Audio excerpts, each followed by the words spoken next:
What's up, everybody? What's happening? What's happening? What's happening? What's going on out there in Radio Land? I'm your host of the Cutting Edge right here on Edge Radio Network. Al Roundtree, aka Tree, aka Mr. Social Baby. Again, I don't care what you call, just give me a holler. Man, it's a wonderful Wednesday, except for this heat that's going on outside right now. But I want to welcome all you guys to the ride right now. And for our women crushing it on Wednesdays, we got Miss Mills Waldo, straight out of ATL. That's right. ATL in the building. ATL is in the building right now, y'all. I mean, repping too, and repping for sure. Yes, Mills, I want to thank you so much for taking time out of your busy day to coming down and sharing with us and sharing with the folks about who you are and, and the things that you do. Now, you are a transplant from Atlanta. Yes, I have officially been in Houston for a year. Actually, today marks a year. So what are the odds? Well, hey, happy anniversary. Thank you. Your Houston birthday. Your Houston birthday. Yes, happy birthday. You turn up, but you can't right now. I know. You can't right now. I am making the most of it, though. I am, regardless of the situation, I am officially a Houstonian. Is that how you say it?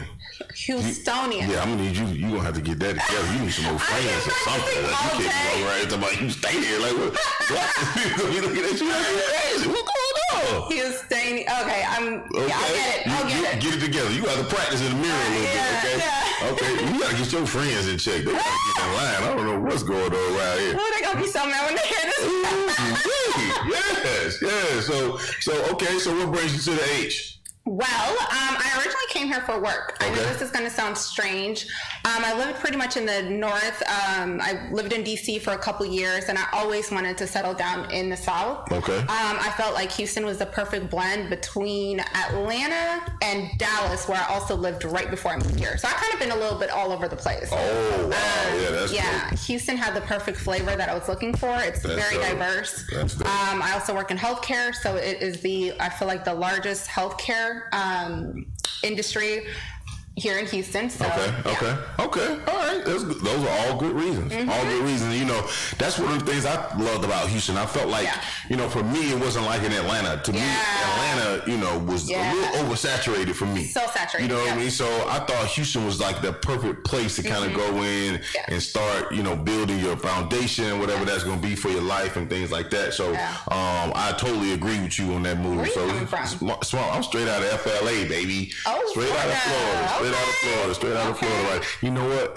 Although I'm proud right now, I'm not so proud because of what's going on, you know. But straight out of the Tampa area, nice. West coast of Florida with all the beaches and all that. So I miss home. I love Florida for that. I love Florida for the weather and just the vibes. So absolutely. I always say that if Houston had the right beach, like this would be the perfect. It literally would. Perfect city. For everything, right? Like if it had that, absolutely. Okay, so you've been here a year. Yes. Moved in for work. Now you started Mills Kitchen. I have. So tell us about Mills Kitchen. Sure. So Mills Kitchen. In short, it is a one-stop shop for recipes and good vibes. And when I say that, I say I am a person, my mantra is good vibes only. I wake up every day with a positive attitude and I want to connect with people. I want to share not only recipes, but, let them know that it could be fun in the kitchen. It doesn't have to be stressful. It could be something that you can, if you're in a relationship, you and your significant other can get in the kitchen and just have a really good time. If you are, and then it's a great way to practice social distancing with all of the restaurants closing and us just having, all the uncertainties around going out to dine and so forth. You can actually have restaurant quality dishes, which I will be sharing the recipes for. I also present it. So I'm going to be plating it for the, the viewers, just to let them know, like, hey, you can have it just like how you want it in the restaurants, but instead you're having it at your house. Okay. So I recently launched that. I've been getting a lot of positive feedback. I'm really excited. That's sweet deal. Yeah, that's sweet deal. Now that sounds good. So do you have a lot of the recipes that you create yourself? Yes. Okay. So a lot of them. So I'm pretty much self-taught. Okay. I consider myself a foodie. So I was a foodie for about 8 years before I even started cooking at home. Okay. In Atlanta, I started just like I guess, an Instagram thing where it was Atlanta Foodie. So that's kind of like where people kind of know me from. Like, girl, you are always eating out. How much money are you spending on food a day? All right. So through that, I know what I like when I see it. So I'm very big on ambiance. I'm very big on how the plate looks more than the taste sometimes. I know that's going to sound weird. Listen, like when it comes out, go together. When it comes out, you just get excited. You know, but then no, obviously it's got to taste good. You know, it's got to be like a balance. You know, but I get very excited when I see that dish and it just looks well presented. So you're all about presentation. I'm about both, you know, obviously. You're not going to eat something that just looks nice. You're going to be like, all right, it was cute, but, you know, so it's just a perfect balance. But I get so excited when I see it come out and it looks really pretty. See, I'm total opposite. In mine, you can have stuff dripping off the side of the plate, you know, little macaroni cheese hanging, you know, just hanging a little bit on the side. I'm like, ooh, that's going to be good. At home, yes. At home, yes. At home, serve it on a paper plate, whatever. Yeah. Even though I'm so anti-paper plate. But I will say, like, if you're at home and someone is like, you know, there's mac and cheese dripping and some yams all over, that's okay. Yeah. But at a restaurant, no. Like, get it together. Put it in a nice presentation.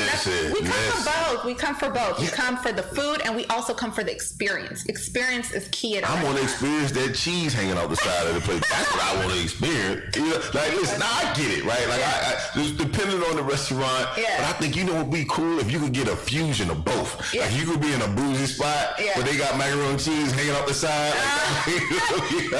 Hey, that might be a thing. I think that's a perfect balance, right? Like a good balance of that. Now, okay, so you're from the A. So obviously you cook. So hopefully, I mean, you're giving out these recipes, so you definitely could get down in the kitchen, right? Yes, I've had lots of friends, you know, try it over the years, and they're the ones that actually pushed me. Like, you need a restaurant. Like, I cook not only just like American dishes, but I cook a lot of like ethnic dishes. Like, I make Jamaican dishes. I make and then my friends, exactly. My friends would be like, you know what? This could be sold at a restaurant. I would not even know you made it. Like, and that kind of just gave me the confidence to pursue this. So now you have so you built up a real passion for what you do now. Exactly. Okay. Now how long have you been cooking like that? I've been cooking since 2015. Okay. Yeah. Okay. I know exactly the date because that was the year I gained a lot of weight. And I said, you know what? I am going to go home. That's when you marked the calendar? Yeah. Was like, yo. I was living in DC and traveling a lot, so I was gaining a lot of weight. So so that's the year that is. Okay. All right. Well, that's good because I would never know that. Like to say, okay, on this day I knew that I was gaining weight because I've been eating a lot. Okay. Well, I've been fairly the same size all my life, and that was the one year it just spiked out of control. So you're gonna remember when you were fat. Okay. Note to self. You're gonna remember when you blow up, fella. Okay. All right. Well, it's cool. So, do you have like a particular favorite you like more than others, or what? Like.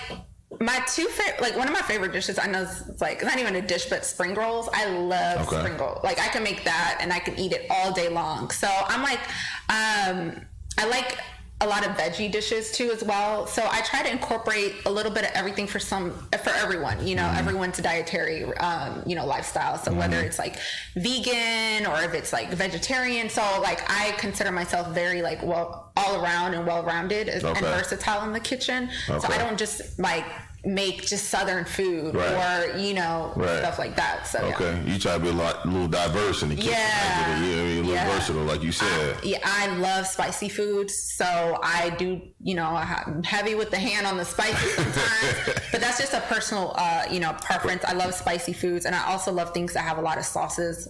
So like a lot of stews and stuff like that. Now, what is your favorite food then? My favorite food is gonna have to be the spring rolls. It's gonna have to be spring rolls. You enjoy making them and you want for one on them joints. Yeah, you can give me that. I'll be very happy. Okay. All right. Now, it's interesting you talk about that because it seems like today in the culture, society we live in, cooking for women is a little bit of it's not as prominent as it used to be. Let me say that. I'm going to tread lightly. Facts. Right? So what are your thoughts on that? Yeah, I've been seeing a lot of as soon as the pandemic hit, I saw like a lot of my friends, my homeboys, and I've seen a lot of memes, and it was just like, fellas, don't let her, what is it? Alfredo you to death. Meaning there was this one dish that women were just like constantly cooking for their dudes, which is like shrimp Alfredo or chicken Alfredo. Right. And when I saw that, I was like, no, that doesn't have to. You don't box us in. Yes, I guess that's like the go-to for some people, but I think that's why I kind of started this. My messages, people that have reached out to me and like, how, like, and when I started this, I thought everyone was kind of like on the same level of like knowing how to cook, but it was the responses that I was getting that I was like, wait. And I was talking to friends, they're like, you'll be so surprised that some people just don't know how to boil rice or salmon, you know? But I don't like to generalize and box, women in. I know a ton of friends that can throw down. So I think the thing is to, you're capable of doing anything, and I used to go out to eat and I used to get intimidated because I knew I could never make that, so I used to feel some type of way. Like, I'm like, man, like if only I could make that at home, until I tried it, and it gives you more confidence to try even more sophisticated dishes and to plate it. I went from just making it, putting it on a paper plate to, okay, let me step my game up. Let me, infuse it and let me, make it look nice. And well, has there been a dish thus far that you've seen or that you know about that you haven't tried to make that you like, man, I really like it so much? Like, see, I have one. Like, for me, I'm a mac and cheese connoisseur. I could dissect it, but I ain't never tried to make it from scratch myself, because I'm like, dude, I don't want to mess it up. I don't even want to disrespect the macaroni and cheese that much. So I haven't even tried it, and I like to claim that I could cook. I think I'm a pretty good cook myself. Yeah. But the macaroni and cheese is one thing. I'm like, you know what? I don't know, bro. You need to practice. You need to, you gotta have your game ready for that one. I got you.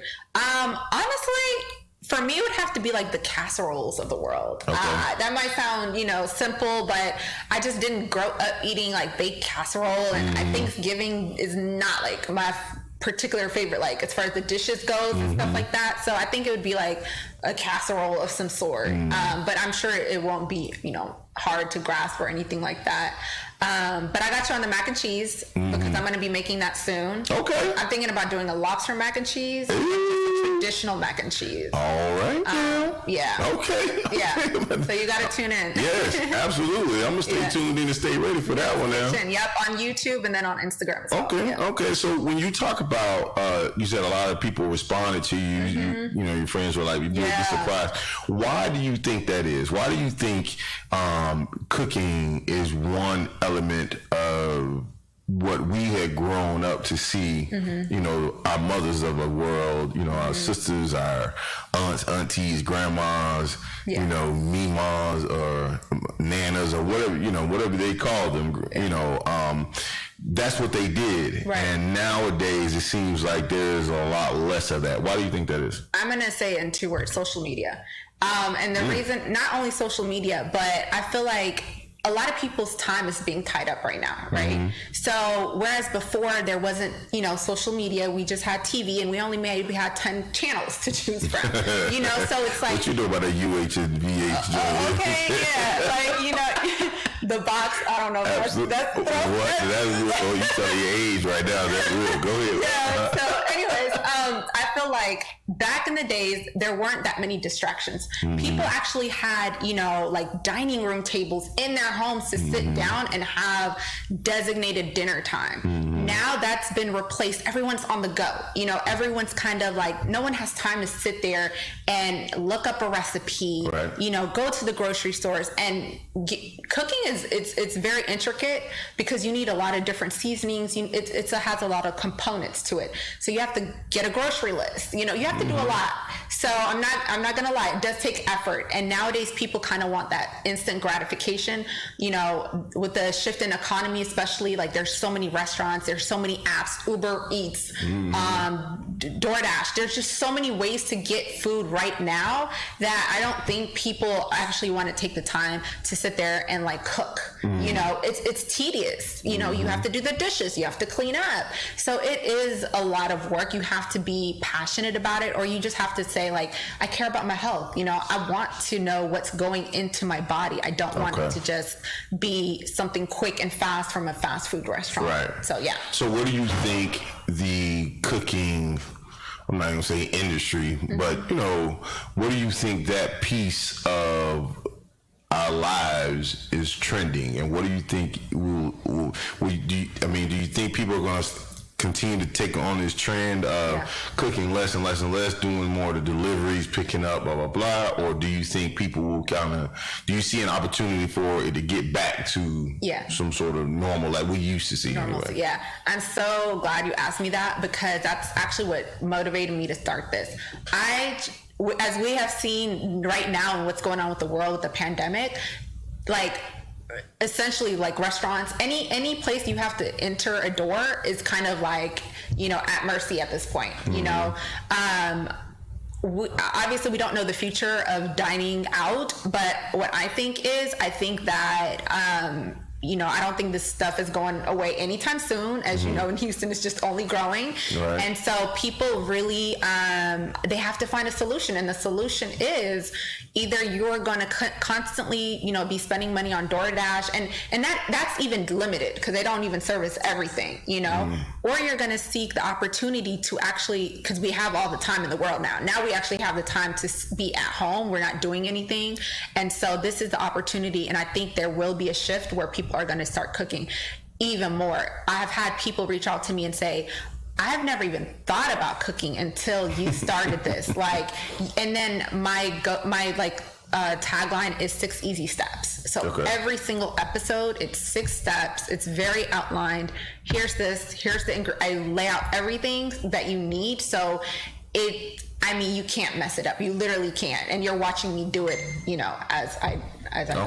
Okay. Now, how often are you doing the show? So I just launched 3 weeks ago, and I have done 6 episodes. So I'm averaging probably like an episode a week, 2. Okay.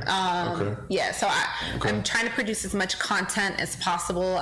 You know, I'm trying to engage with my followers. I just started 3 weeks ago, like I said, but you know, I try to do polls, I try to ask questions, little kitchen facts, just try to make it fun. Yeah. So. Well, that's cool. So now I got a food question for you then. Okay.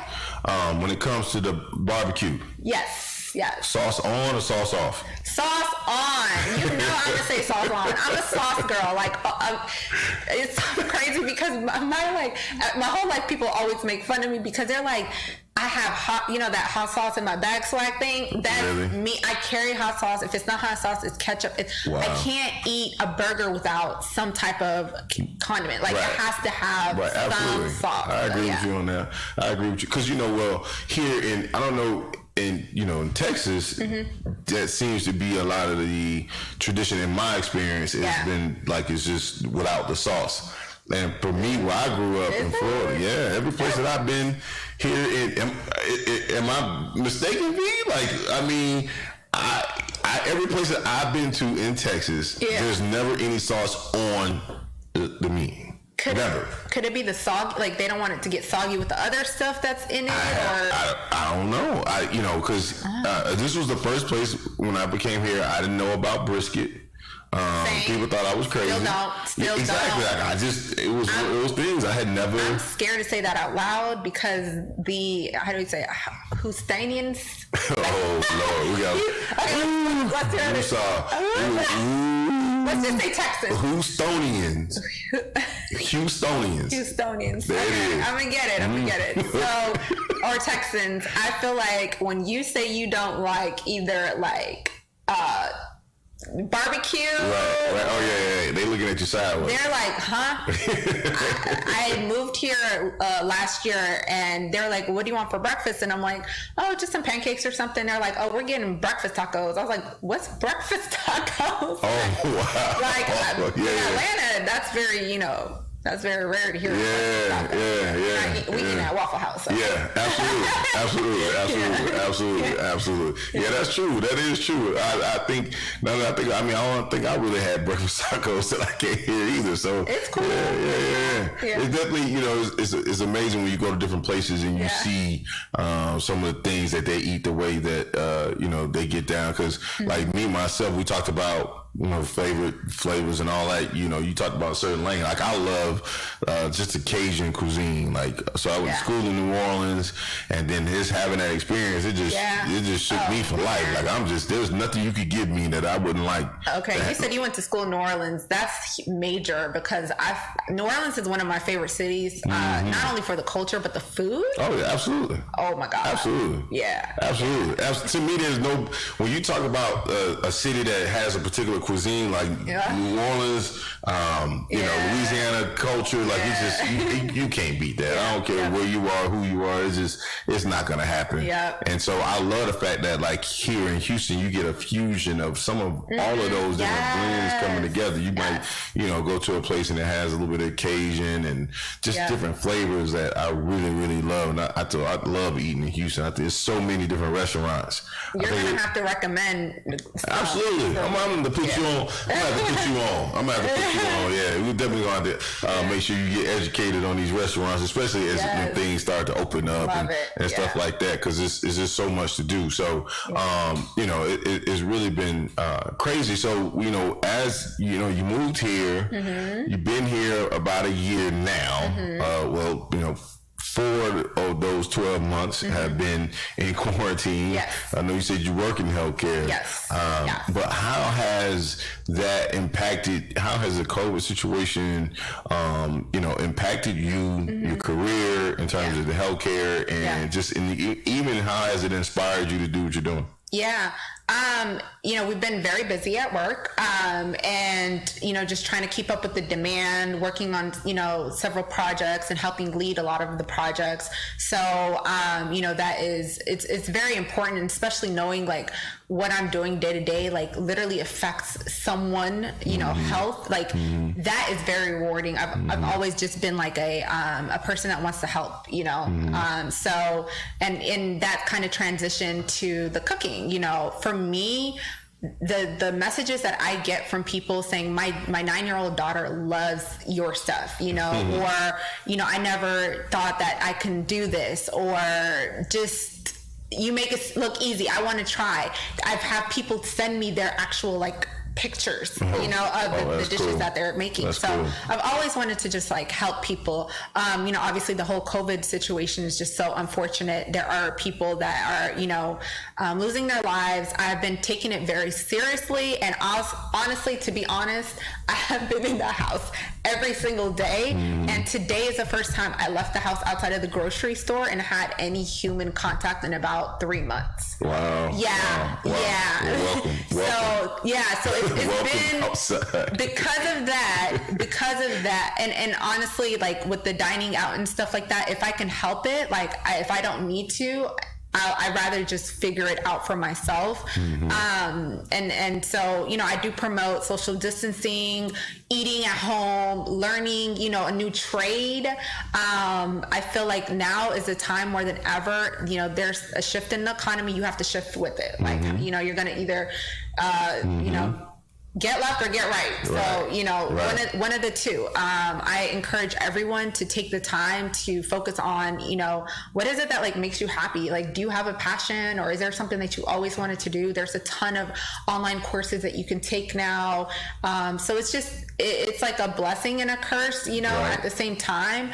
But like I said, I'm very big on having a positive attitude. So to me, it's more like, okay, this is the hand that we're dealt with, but what can you do now to either change your situation, and if you're unemployed, okay, what next? Constantly think about what's next instead of just kind of like, dwelling in the situation. Right. Yeah. So you're absolutely right. This is the time where you need to make lemonade out of lemons. Like, so it's been a sour situation. Very much so. The majority of 2020 has not been the year that I know most people walk into this year with.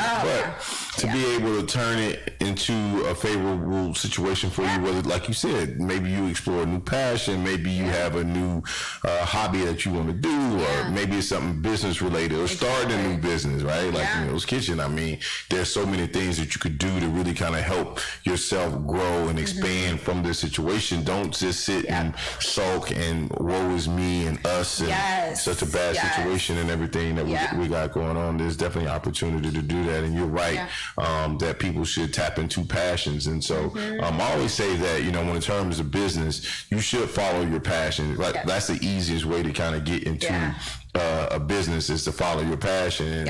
And so it's great to see that you have done exactly that, and listening to your friends and encouraged by and having their support, right? Yes. Oh my God. And it's not only friends, but just people from all over the world that I've been connecting with that are like, hey, I'm in Germany, or I'm in Australia, and I'm telling my friends about this. Like, we've never seen anyone kind of curate this, and people are just like really gravitating to my personality, and just so like I love that. Like, I'm a connector. I love people. That's just me. It's always been me. I'm like that person in the room that's like, hey, how are you? Like, what's going on? So to be able to like meet new people, like my friends are all like, Mills, you're always talking to everybody, and I am. I don't care. Everyone has a story I can learn from somebody at any given moment. So I love it so far. Like I said, it's only been 3 weeks, but it's been like the happiest I've been in a really long time. Wow. And it is a lot of work. That's powerful. It's a lot of work. I bet. But it doesn't feel like work, because at the end of the day, like, it's something that I would have done naturally, Right. So, That's cool. Like, what they say, you do something you enjoy, you never really work a day. Exactly. Right. So so that's awesome. Yeah. That's awesome. What is your goals for Mills Kitchen going forward? Yeah. So to be honest, I started this 3 weeks ago just for like fun. So a lot of people are like, what's your end goal? And I start, some people are like, well, what is your end goal? You need to start thinking about an end goal and so forth. And I'm like, I thought about it, and I'm like, why do I have to have like an end goal? Like, like any opportunity that I feel like I can excel in, I'm going to take, whether it is a restaurant, whether, I initially started this actually to write a cookbook. That was it. But then, people have reached out and I'm like, hey, I want you to be on my, show, like my cooking show, or, hey, like, let's collaborate. Like, I have this going on. And some people are like, you need to sell some merchandise. So I am ready kind of like for whatever opportunity comes my way. I'm ready to seize it. I do have a lot of different other passions. I'm good at a whole bunch of other things, and I would love to incorporate a little bit of everything. I don't want to limit myself, and I don't, my whole life, I think we've been taught as a society, like, you got to be good at one thing. You got to focus on one thing. You know, why can't I be like an actress, singer, model? I can do it all, Yes, true. So, True. So that's that. Okay. Well, I would definitely encourage you to, stay on that path. I think it's important. You don't have the major goal, but you could have like a step, like an accomplishment, a milestone, if you will, right? That you want to get to, right? So whether it's within the followers that you have on your IG, or growing your database, a network of people that you can reach out to, resources, ideas, whatever. So those are different things that I think you're right. You don't necessarily have to have an end goal in mind right now, but to think about the next steps of your business is definitely something to think about. So we're going to take a quick break. We're going to come right back. All right, Mills will still be with us. Hey guys, you're listening to The Cutting Edge right here on the Edge Radio Network. Edge Radio Network, where we have conscious conversation. Edge is about love, relationships, and healing. Edge Radio is for everyone and about everyone. Edge is about working together. Edge Radio is about recreating a beautiful body. Edge is about community, synergy, and empowerment. Edge is about being kind, compassionate, and loving to all. And Edge Radio is about beauty and fashion. 各位观众 ，Edge Radio 是大家最好听的一个电台，不要忘记听哦。Yeah, I love Edge Radio. You can hear all about the topic and join us soon. Edge is about being on the edge and not jumping. Yes. When people stop talking to each other, society is on the edge. Let's bring them back. Edge Radio, because truth still matters. We work our whole lives to support our families. With one accident or illness, it can all be gone in an instant. Now there's a smart, affordable way to protect your family. Go to findhealthbenefits.com and discover low-cost life insurance for as little as $2 per month. Add to that a tax-deferred annuity that can help you protect your assets and grow your money for retirement. Learn more. Go to findhealthbenefits.com or call 877-235-6094. A critical illness can strike without warning and wipe out your life savings. In fact, it's the number one reason for bankruptcy. Find Health Benefits offers an affordable solution. Get up to $50,000 if you get cancer, stroke, or a heart attack, giving you the peace of mind to focus on getting better while the plan helps you to pay your bills and medical expenses. Learn more. Go to findhealthbenefits.com or call 877-235-6094. 66% of seniors spend more time shopping for cable TV than Medicare plans. Most say because it's just too confusing. Laws change every year. The wrong plan could cost you thousands and prevent you from seeing the doctors you want. Introducing FindHealthBenefits.com. Save time, save money, see specialists without referrals. Go to FindHealthBenefits.com or call 877-235-6094 for this informative brochure. Society is on the edge. Let's bring them back. Edge Radio, because truth still matters. We work our whole lives to support our family.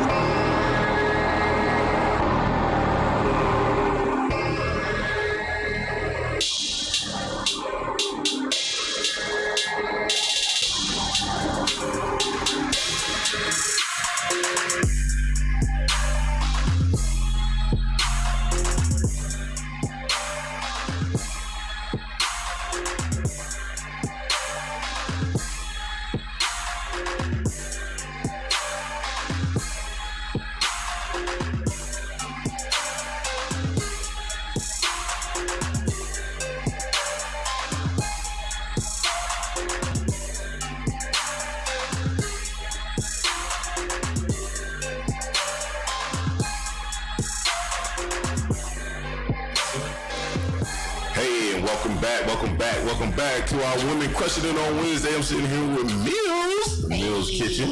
Yeah, I straight out of A-Town, stomping in the building. You know what I mean? Do people still do that?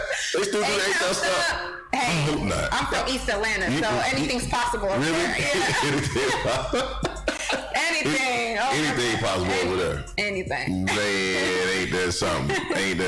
Okay, A-Town. Okay, A-Town. So yeah, thank you for coming on again and glad to have you. And it's been such a delight, talking to you, learning a little bit about you, getting you to correctly say Houstonian has been a true pleasure, right? You it's getting it again? Houstonian. There it is. You know what I'm saying? Won't he do it? I'm trying to tell you.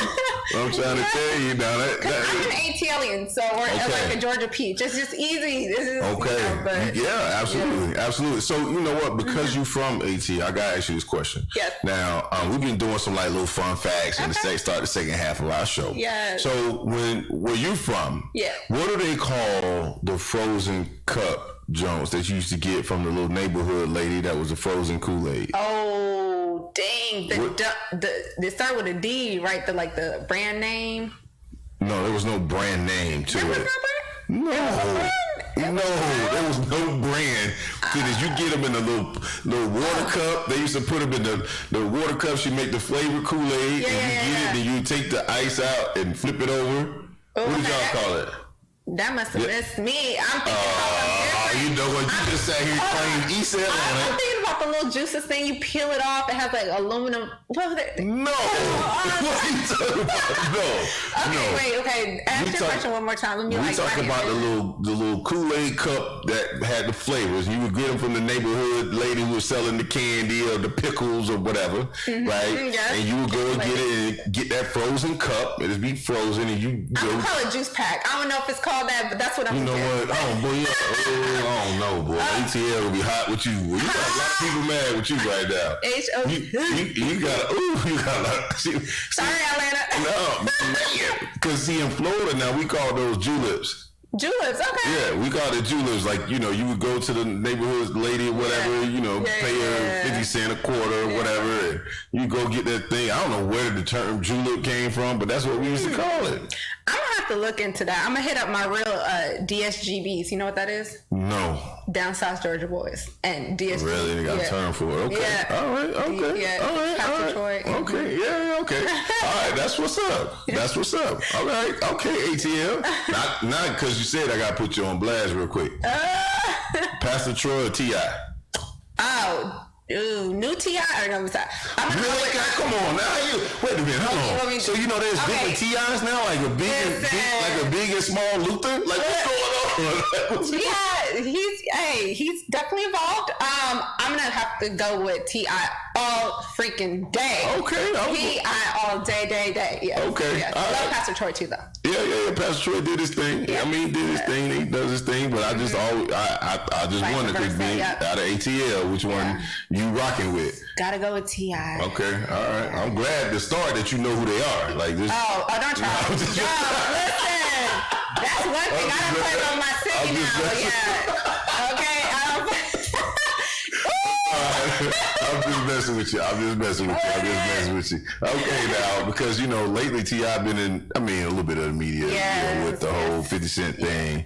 Okay. So I'm sure you sliding with T.I. if they were to ever do the versus thing. Yeah, I'm gonna go with T.I. for sure. That you might see me in the streets, but that T.I. Really? Oh, you out here quoting. Yeah. Okay. All right. Yeah, that's my dude all day. Okay. Going out with T.I. Yeah. Okay, all right. I agree too. Who is he going against if he could go? So it's supposed to be 50 Cent. Like, that's why 50 Cent has been, like, messing with him lately, like, trolling, you know, T.I. did, like, a public service announcement. I was heavy with the verses when it first came out. Like, I was like, what time? 8 o'clock, tuned in. Like, you know, telling all my friends I would have it on the TV, the computer. But I would say probably the last month or so, I just kind of been like, you know, who's that? But, T.I. versus 50, I'm going to definitely say T.I. Not because I'm from Atlanta or whatever, but 50, like, he lost me a long time ago, because he's like a businessman. You know, he ventured out and did a couple more things outside of music. I feel like he's been out of the music game for a minute. T.I. is kind of still, like, you know, in there. Yeah. It's a full 50. So that's what the comparison we made actually yesterday was to say, from a business perspective, I would give it to 50, but obviously, from a music perspective, I feel like you can't help but give it to T.I. in my opinion. Yeah, I love 50. Like, he's aggressive. He's gonna brand everything. He's gonna dish you and then put the brand in. Right. Like, but you need to be wearing this. Right. Throw his brand in. Like, absolutely. He gonna do that. He's a marketing genius. Yeah. He gonna plug his joint now. That's for sure. Yeah. Now let me ask you this: so you've seen the whole thing with Will and Jada? Yes. And that whole debacle. You know, man, it's amazing how folks could take a word and use it. But anyway, and then market it. You know, but you know, my question is, because now, like, I think I saw a video today where Jada was saying something like, you know, it's in when you're going through fire that you know what you got in terms of relationship and stuff like that, which sparked a question in me. Yeah. You know, we see a lot of celebrities who, you know, lend their voice to try to give guidance or advice when it comes to love life and stuff like that, when themselves, you know, aren't living the best life in terms of it. And not to say anybody's perfect, I get it, but do you think we should be following or listening to celebrities just because they are a celebrity. Absolutely not. About love life. No, I would say definitely not. Everyone loves different. Everyone has different life experiences. I know this is gonna sound so weird. I never looked at any celebrity relationship and said relationship goals or idolize them or anything. I don't have what they have. They have that love. I might not have it, or I might have it. My love is different. I'm me. I'm not Beyonce and Jay-Z, and I don't know what Beyonce and Jay-Z really have. I don't know these people. I can't identify with people I don't know. Right. And that's just and I hate that people do look up so highly to celebrities when it's like, I look up to my mom. I look up to my aunt, people that I know have made sacrifices. That's who I look up to and say or people around me that I know that I see day to day. I see how their man respects them. I see how the woman respects her husband and how they communicate. That's who I idolize, because I can honestly say I see that, day to day. So why do you think that is though? Why do you think, in my opinion, you just really kind of sparked some of the thoughts that I've always had. Why do you think it's so strong in the African American culture to, kind of idolize, these celebrities, whether it's from music, sports, entertainment, what have you, and then put them on such a pedestal and then, really idolize them? Why do you think that is? Instead of, like you said, paying attention to those examples that you have in your life, like you said, your mom or other relationships or whatever. And it could be in different walks, different fashion, what have you. But why do you think that is? I think really honestly it just has to do with money, to be honest. I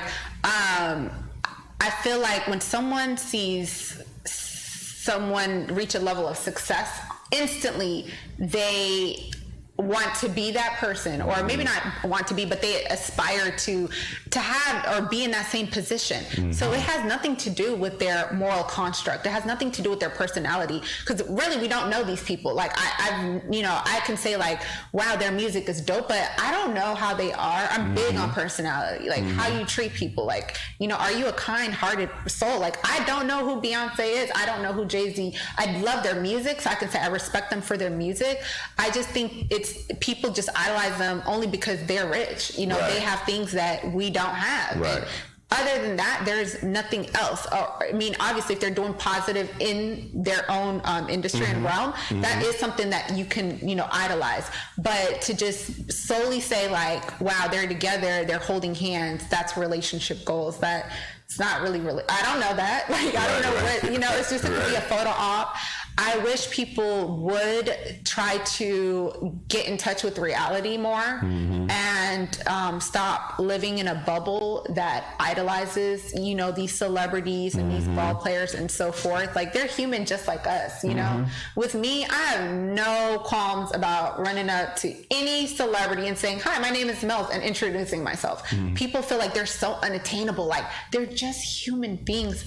If you strip that money, they're like your neighbor. Right. And so I wish that people would start to just see them for who they are, which is human beings. They have feelings too. And, they go through everyday situations like cheating, heartbreak, whatever. And if they decide to put themselves out there, that's fine. But some people are private. So just respect those that are.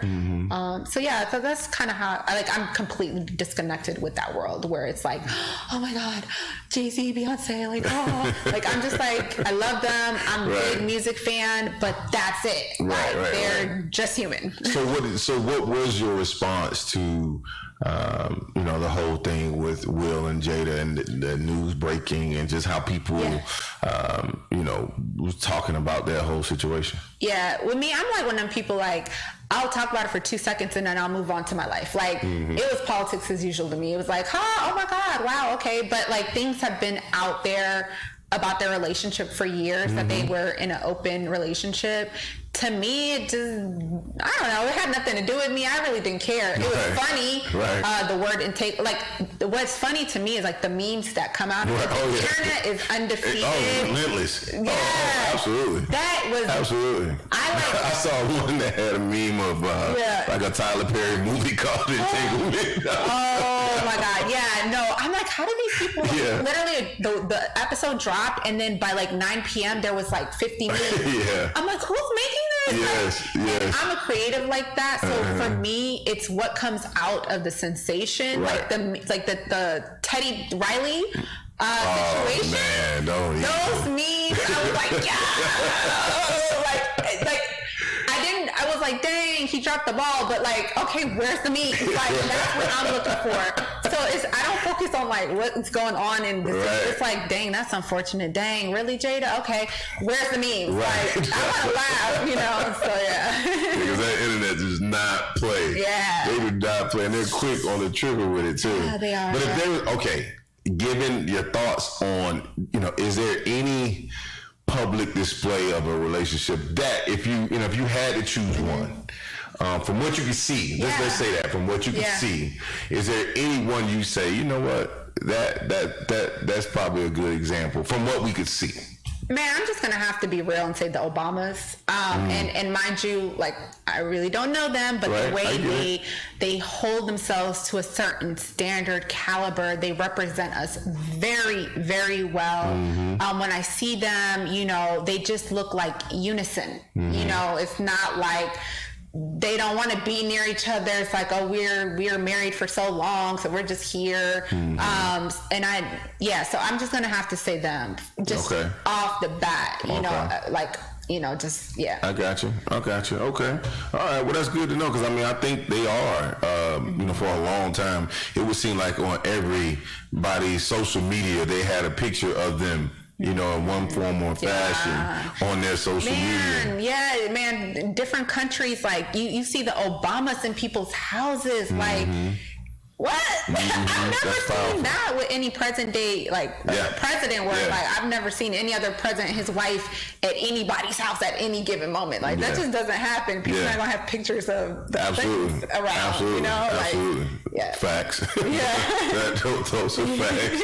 That's crazy to see that. The world has changed so much since the Obamas was in the house, and given this current state of where we are, and you being in healthcare and seeing stuff kind of firsthand. Like how has that impacted you? Like seeing what's going on in the healthcare system as it relates to COVID right now. Like the company I work for, it's an amazing company. Obviously it's all hands on deck, whatever it takes to make sure that, we are representing those impacted.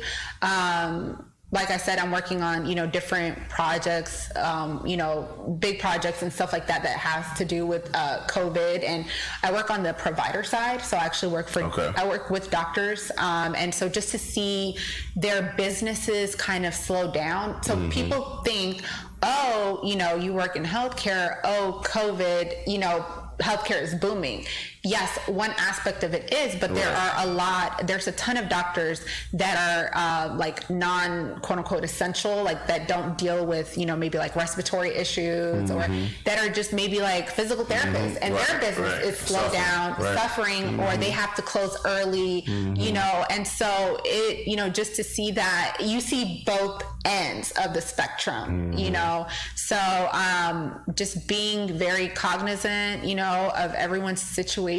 And I hear some stories, like just the other day I was talking to this guy and he was like, man, I'm so happy that, you called me and we would love to work with you because, there's been patients that's been lined up. So they, trying to see us and stuff like that. And he was telling me a story where, and I never even thought of this. He was like, in the nursing homes, like, some of these people, like they get so excited to see us, the healthcare professionals, because they can't see their families anymore, know, like, and they don't even have human interactions with the nurses and stuff. They leave the food right outside of the door. Wow. And, you know, it's up to you to get up and get it when you get it. And sometimes you might not even know it's there and you miss out. And they haven't seen their families in months. And he was telling me, like, man, we're there for them. And sometimes they want to tell us their whole life story. And my job is just to be there and listen to that life story, because I know that they don't get any other like, we're the only face that they see. Right. So just hearing stuff like that was really crushing, because, you know, you just don't even think about that sometimes, you know? Wow, that is crazy. So it's amazing when you hear that, you know, to think about those people who are in those long-term care facilities who, you're right. I mean, because of what's going on, can't see their loved ones, you know, and it's been a long period of time. I mean, do you think that you've been here long enough to kind of see how the different leadership has handled and managed this whole scenario? Is it your opinion, or what do you think that these leaders will ever come out and say, you know what, we got it wrong? Absolutely. Bad. Yeah, they definitely got it wrong. They rushed, and I get it, the economy is suffering, but, you know, not everything has to be monetary. Like, there's human life here that's at risk. And honestly, I felt like, you know, Texas and even Atlanta, some of the major metropolitan cities were way too, you know, in a rush to get things back to normal. We have to just come to reality. This is the new normal. Normal might not exist. Let's shift. Let's create different opportunities for the economy to thrive, instead of trying to reopen, force people to go to restaurants, to wear masks. You know, now people are getting fined, and people, like, the numbers, you know, it's in the pudding, you know, the proof is in the pudding. The numbers are rising, people are dying. I feel like the government, or just, you know, the leadership, could have done a better, you know, job with that. Okay. You know, I think it's amazing because, you know, as we're seeing this happen, right? Like, you're seeing the number of cases continually on the rise. There's, you know, now that, you know, and then as they roll out new restrictions or enforcements, like you said, having to wear a mask, you know, just all these different things, cutting back the restaurants, you know, capacity to 50%, and just shutting down bars and all, even though they had to. I get it. But it's still amazing to see a lot of stuff that's still opening up. Like, I don't get it. Like, the cases are steady on the rise, but we still want to open up. Like, that doesn't make sense to me. I'm with you. I am like one of those people that's just, I'm at all. I'm like, what are you doing? What is it there out there for you right now? Like, you're literally risking the lives of someone. You might be okay. You know, you might be fine and dandy, but who's to say someone that you come out or come in contact with won't be, just because you want to go get a burger? You know, it's just, I feel like we could just wait it out and just see how it's gonna go, and then try to resume. But it was just way too early, and I get it. They have pressure from all ends of the area spectrum coming at them, and you know, it is what it is. We are where we are. I just, you know, continue to pray and hope, you know, for the best. I got you. I haven't yet asked you though, but how did you handle, you know, you're from Atlanta, Ahmaud Arbery, his story, and you know, George Floyd, and just seeing kind of what's been going on in terms of that. And you know, you don't see as much lately in the media talking about protests and stuff like that. You know, what were your thoughts when you saw that, and how did you feel about it? Yeah, it definitely rocked me, to be honest. It just changed me. You know, it was something that, you know, obviously has been going on for years, and we know, but just to see that play out in front of our eyes, like in real time, it was crushing. You know, you feel a different wave of emotions. You know, you feel anger, sadness, you know, what can I do? What is it? You know, so you just feel crushed. There's just really no words for it.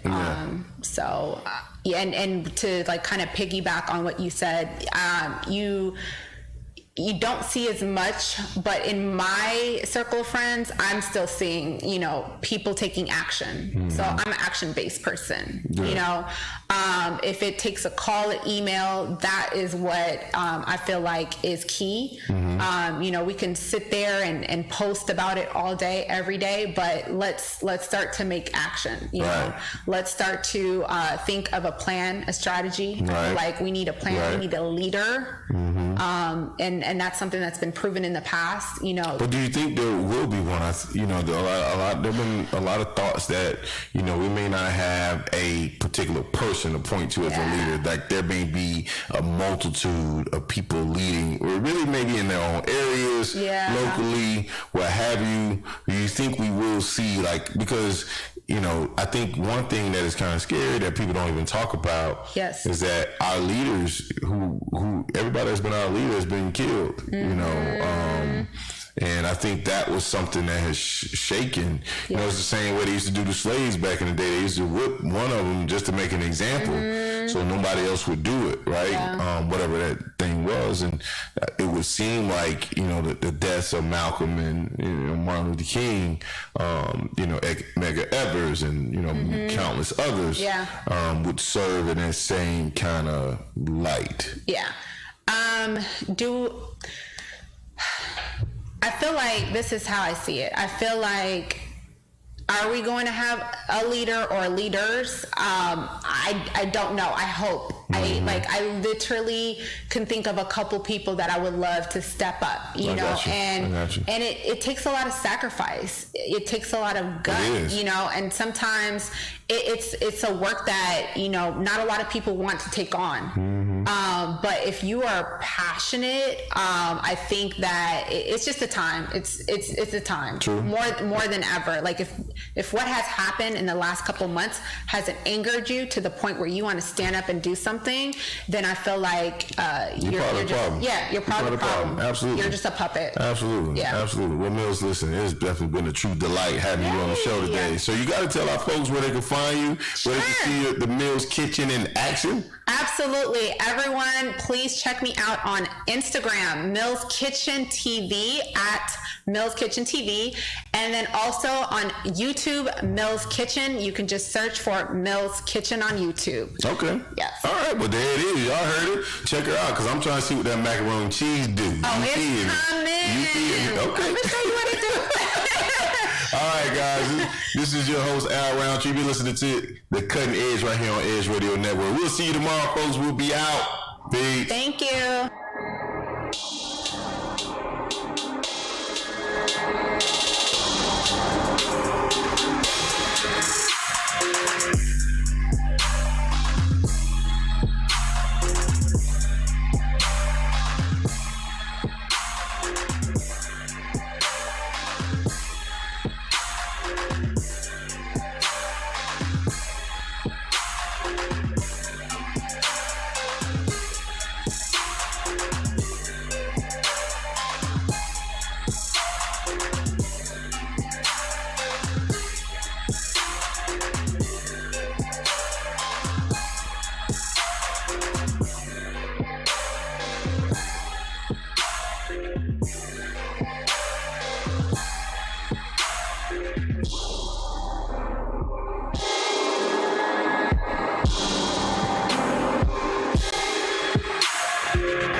This is Dr. Gabriel Arango with Arango Chiropractic Clinic, and today I'd like to inform you that Doctors of Chiropractic are primary contact healthcare providers who provide essential care, including but not limited to managing acute and urgent musculoskeletal condition. These services are critical for managing cases that otherwise could end up in the emergency rooms, worsening an already difficult situation. It is important to note that chiropractic services also keep in place health care providers, first responders, and others who have physically strenuous jobs that support critical infrastructure, such as truck drivers who continue to ensure that America's healthcare and food supplies get to where they are needed during the COVID-19 pandemic.